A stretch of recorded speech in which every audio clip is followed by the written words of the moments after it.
some of the things we're going to cover. We talked about what identity theft was last time, but we're going to give a slightly different definition today, according to the U.S. Department of Justice. We're going to talk about some common ways that fraud can happen, a few newer terms that I've come across, finding out what's being done about fraud and identity theft, ways to start repairing if you are subjected to being victimized by fraud and identity theft, and then some good old next steps. We always want to make sure that you are armed with information that's going to be of use to you. So let's go on. According to the United States Department of Justice, fraud and identity theft is terms used to refer to all types of crime in which someone is wrongfully obtaining and using another person's personal information, their data, in some way that involves deception, usually for their own economic gain or for their own gain. And trust me, when I say their own gain, not just economic, it could be healthcare. It could be to get out of being criminally prosecuted. So they can use your information for all sorts of things. I said last time, crooks need health care. They don't mind stealing yours. They get a bullet wound, or if they get a knife wound or something, they want to go and get it checked out, but they don't want to pay for it. They don't want to use their own identity if they just committed a crime. So they'll be happy to borrow yours and skip out on the bill. So they'll be happy to do that. I gave you an example of identity theft with my former brother-in-law. I say former, he's still my brother-in-law, but he's deceased, where someone used his identity when they were stopped by the police, and they gave the law enforcement false information, and it was my brother. So it was just, it's being used for all sorts of things. So when I say it's multidimensional, it really is. Just to let you know, fraud and identity theft are synonymous, but they're not exactly the same. Identity theft is using or pretending to be you. Fraud is a whole lot of other things. Fraud can be a little bit of everything. It could be spoofing. It could be phishing. Someone calling you, pretending that they're a legitimate company and then trying to gain your information.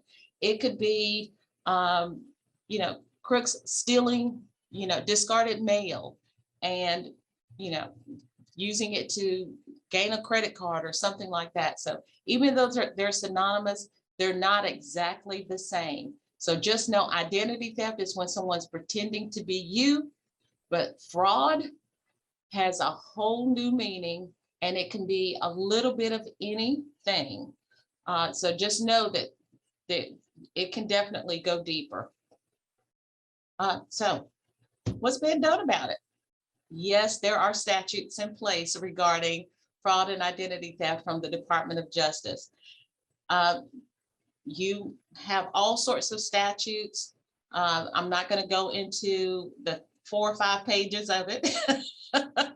You can definitely take a look at that for yourself, but just know that it is serious. Someone may think, well, we deal with, unfortunately, we, especially here in the US, are accustomed to fraud and identity theft. And so it may not feel as bad, but it really is. If you've ever experienced having your identity stolen, it's not fun. And it's not a cakewalk to try to get your life back on track. We experience cyber attacks or, debit card failures or, breaches, things of that nature all the time. But just because it is now common, that doesn't demean or diminish the seriousness of it. So even though we are experiencing it a little more often, or it is a little more common or more prevalent, that doesn't mean that it's not serious. It really is. So there are lots of statutes from the United States Department of Justice that talks about how serious it could be. The umbrella of things that could happen, whether it's one person committing an act, or if it's a ring of people doing something, or if someone has set up a system.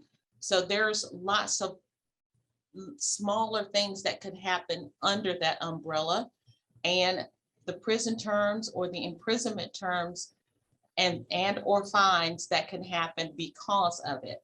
So there is something being done about it. You know, depending on what it is, depending on where it happens, who their attorneys may be, how people are going about it, what they can prove, what they can't prove. There are so many variables happening. So yes, there are statutes to kind of get through and navigate through all of those little nuances. But just so you know, these are offenses that are taken seriously by our government, and most of them carry a maximum fine of 15 years of imprisonment. Okay, so just know that it is serious and there is something being done about it. Schemes, like I said, talked about identity theft, but there are schemes happening. Actually, rings, it could be from the East Coast to the West Coast of people doing things. And I'll give you an example. A few years back, I was sitting in my office, and you may have heard this story before. I was sitting in my office at my desk, and I got a call from our card services asking me, because I traveled for the credit union, they weren't sure where I was located. So they asked me if I was in a particular city. And they said, well, because right now about $300 is being charged from Walmart being charged on your card. And I said, no, I'm sitting right here in my office. Please decline that. What I found out was there were 5 other locations involving approximately the same amount of money from a ring of people doing this using my card number in 5 different cities. So that would have put me out of $1,500 automatically had my card services not contacted me, because these folks are hard to trace. You just never know where they are, what they're up to. So just know that there are things in place to deal with that. If you have any questions about anything, like I said, this is coming from the United States Department of Justice. You can always go to the FBI, the Federal Bureau of Investigation, the Secret Service, United States Postal Service. And I put that in there definitely, because last time we talked about, folks going by and following the FedEx truck, or going to check your mailbox to see if you're paying a bill. They can use the Postal Service to commit fraud. So lots of things happening, but just know that there are statutes in place to help curb that, and that there are penalties involved. So just know that that is available to you if you want to take a look at that. Common ways fraud can happen. There are lots of ways it could, but some common ways is shoulder surfing. Talked about it last time when I said whenever you're using a pen pad to cover, whenever you're using a pen pad, whether it's through an ATM or if you're in a store, wherever you are, be careful about your information. So there are people looking over your shoulder to see what you're doing, or listening to your phone conversations. If you're giving your credit card information over the phone, someone may be listening. You just never know. So please, please, please be protective of your personal information. Pre-approved credit card offers. Talked about this last time as well. Criminals will dumpster dive. Trust me, they will. They don't care. That's why I suggest that you shred your personal information, even if it's credit card offers. They're getting smarter and smarter with these offers, and usually putting a QR code on there so that you don't physically see all the information that they've obtained about you.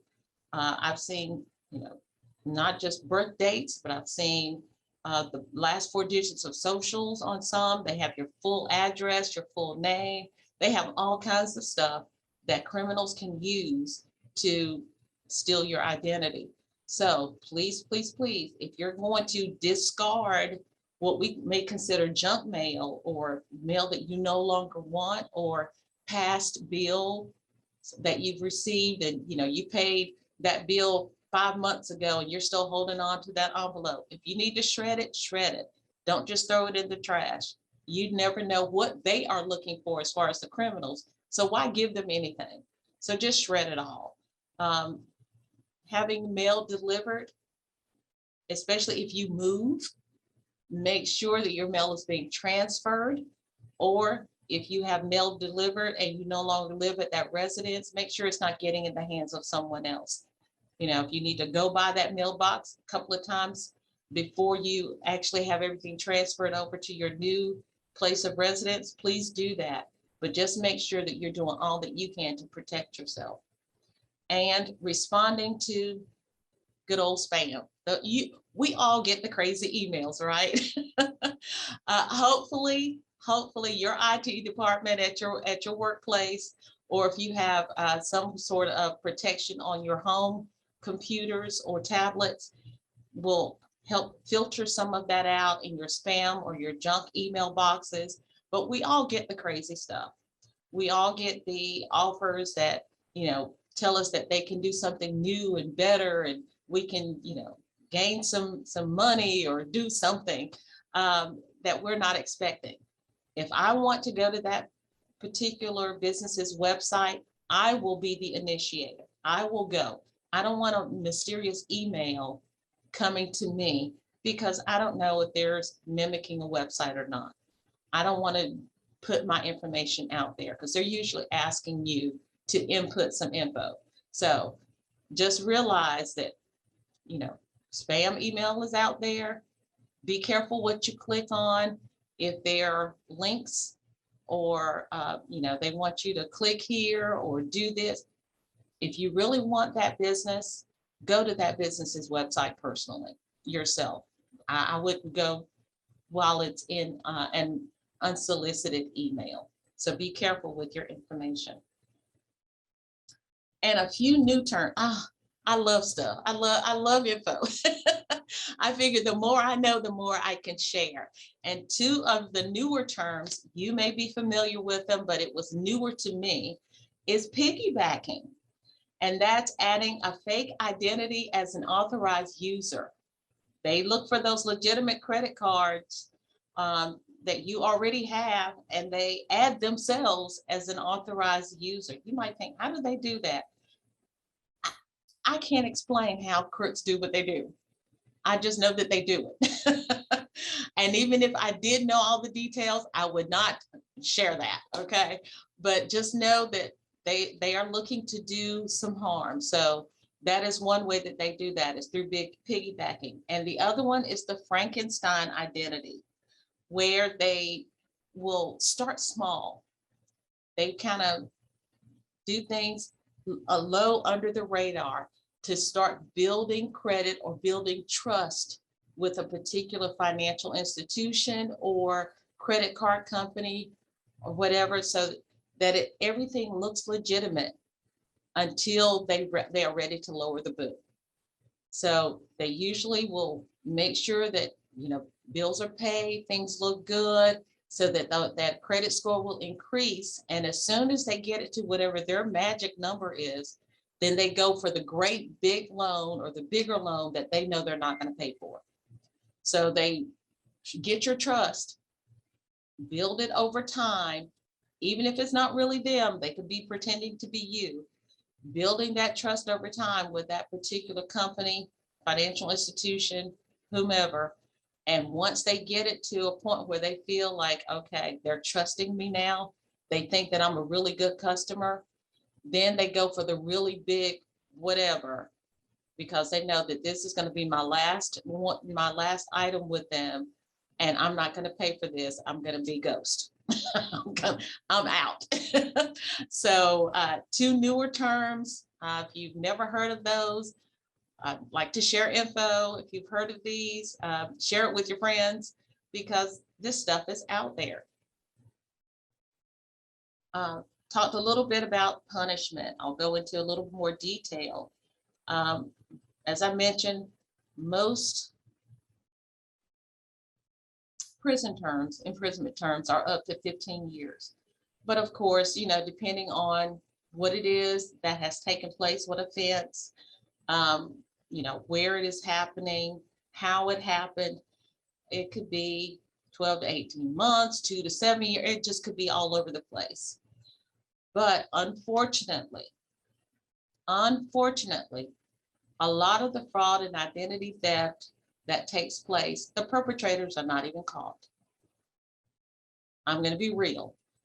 A lot of it happens out of state and out of country.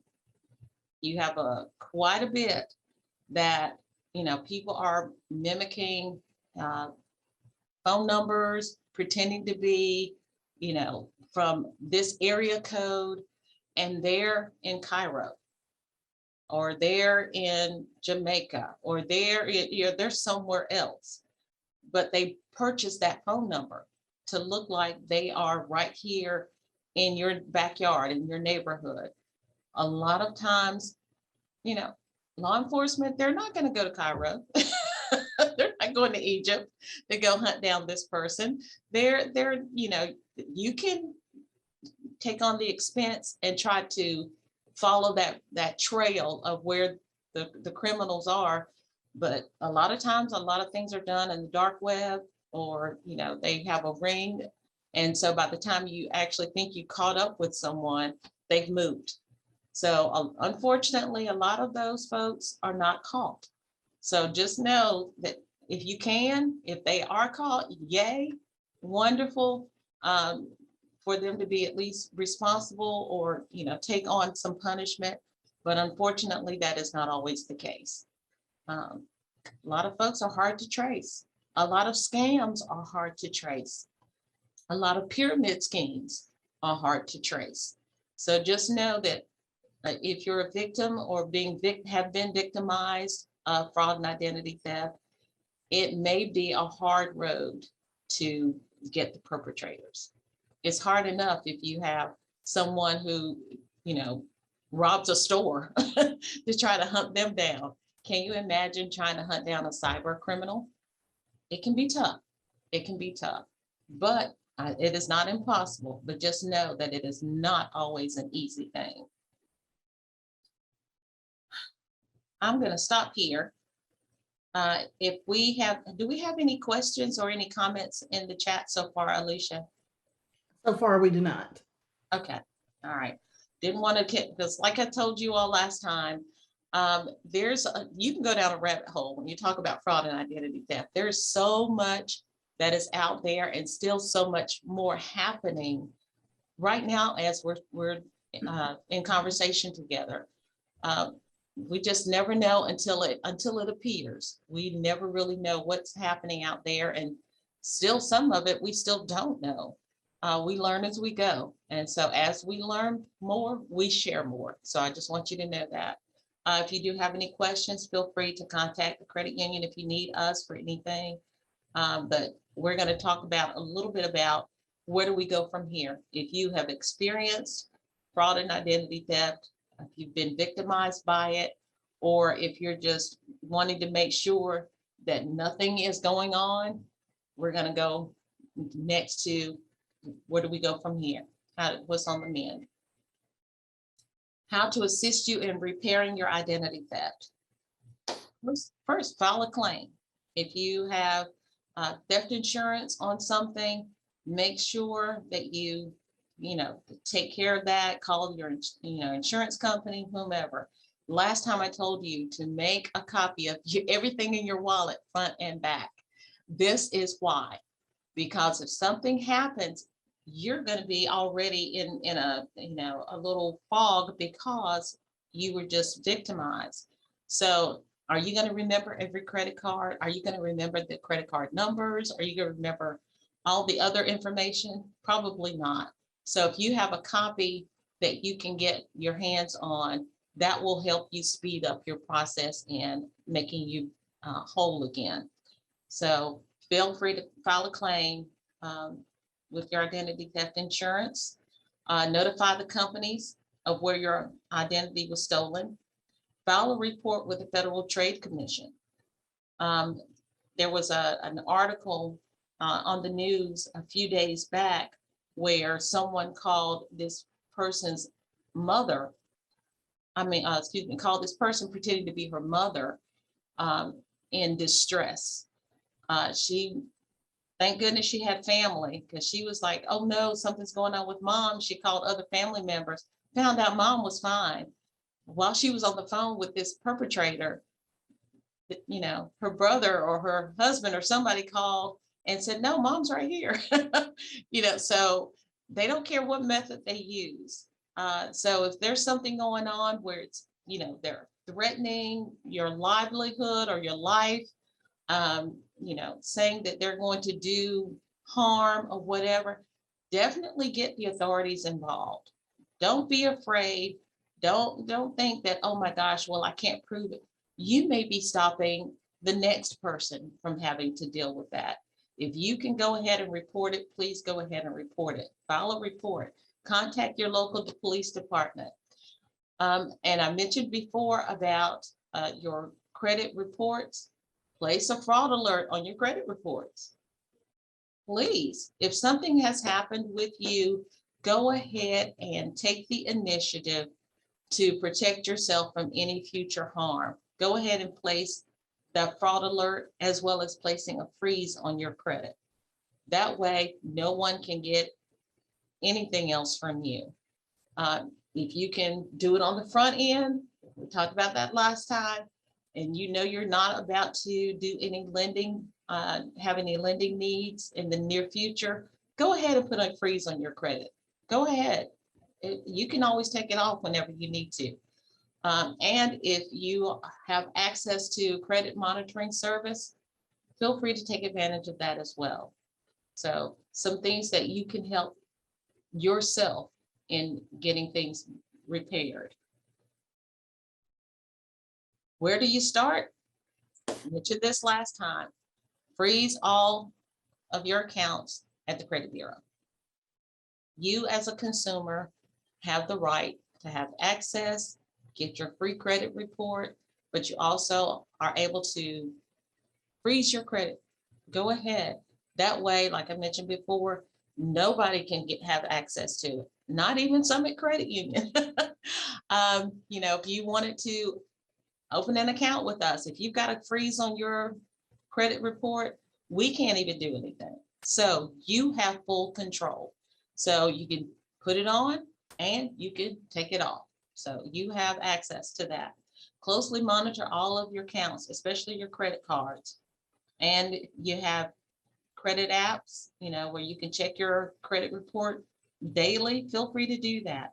You as a consumer have the right to your information and to know what's going on. Oops. What are some next steps? Call the companies where you know that the fraud has occurred. If you know it happened with a particular credit card company, call that credit card company. Let them know what's going on, because what they're wanting to do is they're going to want you to prove who you are versus whoever the perpetrator was, and to make sure that you are made whole and taken care of. Showplace is a fraud alert, and you can get your credit reports.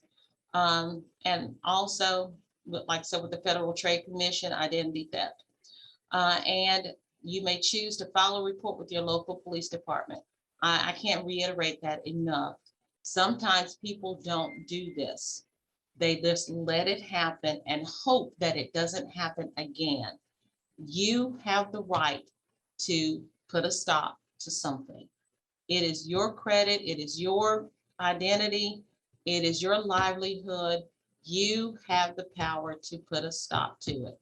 Like I said before, if you can do something on the front end, great. But if you suspect something is happening, feel free to go ahead and take advantage of this and do it now. Don't wait, don't hope, Don't think, oh, it will never happen to me. Breaches happen all the time. You know, in major department stores, financial institutions, oil companies, breaches happen all the time. Unfortunately, it is commonplace now. So why not make it commonplace to take care of yourself? I'm throwing a lot of information at you, and I know I am. So I will make sure that Alicia has this information if you want it, because it is a lot. It can be overwhelming. If you have had any doubts or have ever experienced fraud and or identity theft, it is overwhelming. So to know who to contact, when to contact, it can be mind-blowing. So I do have the information here. I will be happy to share this. And I'm not going to put it in the chat because that chat goes away. So I'm actually going to make copies of these slides to give to Alicia. So if you want this information, you are more than welcome to have it. For consumer fraud and identity theft, these are their website numbers. Some of them have phone numbers. Disaster related fraud. I can't tell you the number of incidences we hear about or have seen when there's tornado, hurricanes, floods, any kind of natural disasters. The fraudsters jump on that.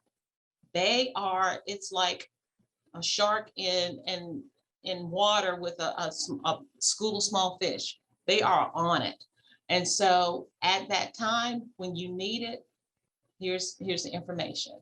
And it happens. It happens. Unfortunately, it happens more often than we'd like to think about.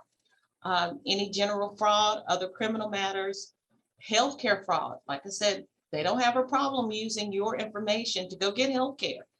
If you're experiencing that or have experienced that, there's the information there with the Department of Health and Human Services.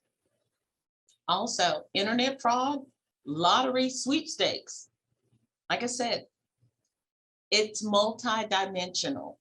There's so much out there.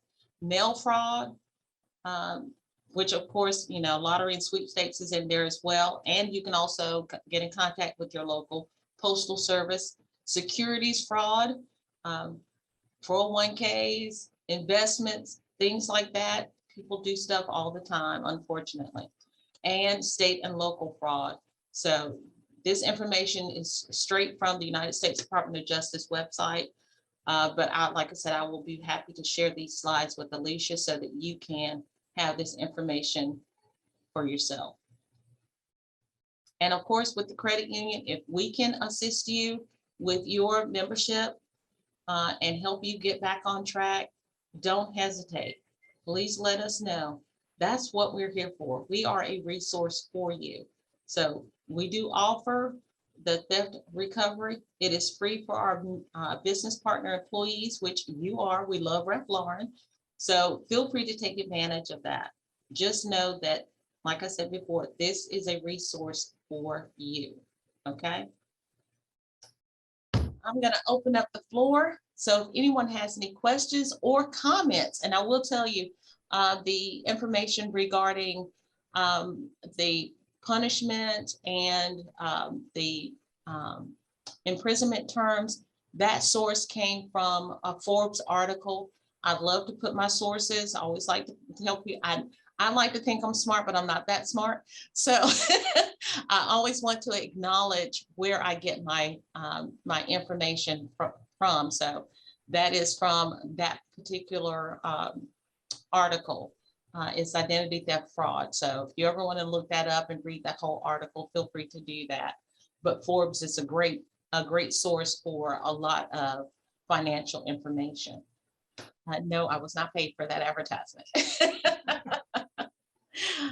Anyone want to unmute themselves? And Alicia, you can see who's unmuting. If you have any questions or comments, we learn from each other. I am always learning from you. This is super informal, so if you have any questions or comments, we'd love to hear it. If you want to share your story, feel free to do that as well.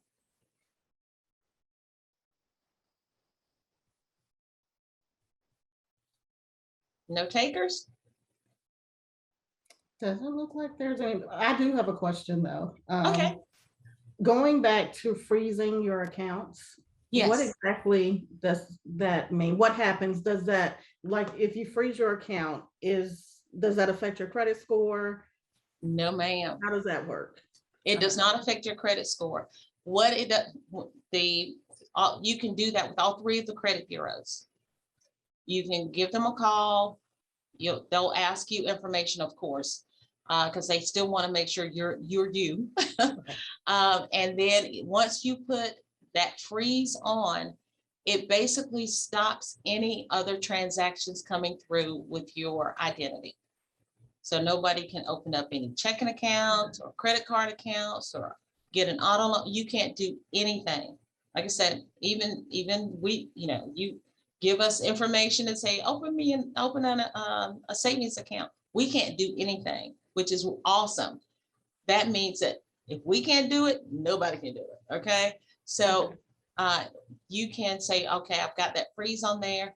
But next month, I think I'm going to go ahead and purchase a water heater. And that's going to be about $1,000. And I'm going to put it on my credit card. You can go ahead and plan several days in advance to go back to the credit bureau, unfreeze your credit report, and do your purchase. After that is done, you've gone through that process, put the freeze back on. Okay. You can take it off, you can put it on, use it when you need it. That, like I said, that helps to curb anyone else from using your information to do anything without your knowledge. Yeah, they wouldn't be able to get that fancy car, no Teslas, without your permission, because it literally will stop us in our tracks from even doing a loan application. Good to know. Did that answer your question? Hopefully it It did. Thank you. You're welcome. Anyone else?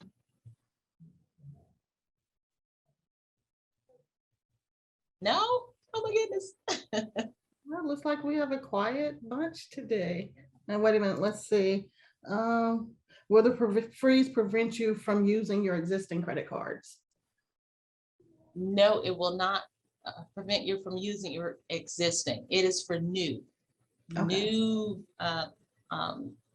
lending products, new accounts, new whatever. It does absolutely nothing with what you currently have. If you have a credit card and you know that say your regular course of business is you buy gas, once a week at your local gas station, or you go buy groceries, your normal course of business is $200 or $300 every month. All of a sudden, you're getting a $2,000 purchase. If it's with us, we may give you a call or give you a text and say, hey, is this the purchase that you're planning to do? Is this something that you're doing?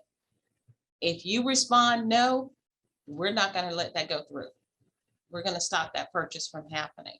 So you may want to check with your credit card companies to see what their protocols are for unusual purchasing events, or if you're going to be out of town or out of state and that's not your usual, please notify your credit card companies so that if you do any purchases while you're away, we know that this is where you're located and it's coming from you, so that we don't stop that from happening.